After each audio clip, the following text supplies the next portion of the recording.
Wildfire News. I'm Scott Summit. This is 11 Hats Media.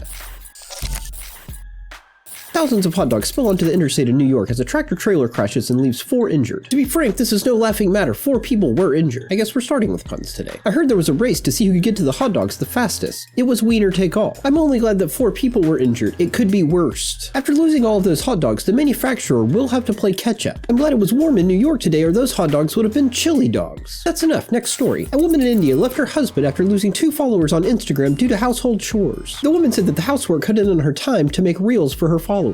Because of the fallout from the complaint, the husband lost his job and is struggling to find work. This story is completely real, and I think the Go Touch Grass people might have a point. An extinct jellyfish was rediscovered in northern France. The species is called Dipastrum scythiforme, and they have a very interesting shape. Roast me in the comments if I butchered that pronunciation. Please look up the shape yourself, as this is a family-friendly show. A man in China with a crucifix tattoo on his neck said it mysteriously vanished after 5 months and was replaced with a necrotic ulcer. The doctors treating the man said it was unheard of for the body to reject a tattoo in this manner.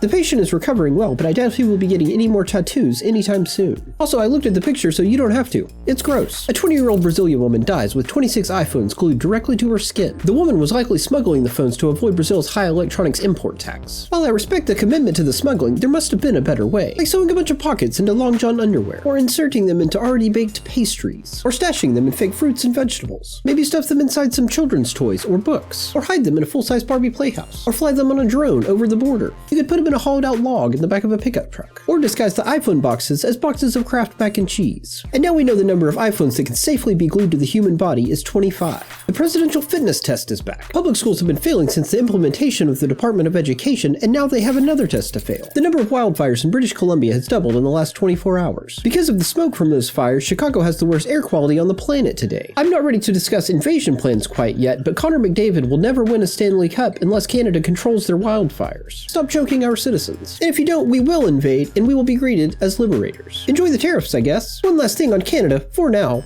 Maple syrup from Vermont is better. Kumbatemo. An Indonesian man in Bali was killed by a blade attached to a rooster at a cockfighting event. In case you didn't get that, an Indonesian man who was in Bali was killed by a blade attached to a rooster at a cockfighting event. When he arrived in the afterlife, the man's ancestors immediately started making fun of him, saying, "How did you get stabbed by a blade attached to a rooster at a cockfighting event in Bali?" Despite the death, authorities have no plans to place restrictions on future cockfighting events. And Ghislaine Maxwell is moved to a federal prison in Texas. The prison doesn't have cameras and photos aren't allowed. Ghislaine Maxwell didn't kill herself. Happy Friday.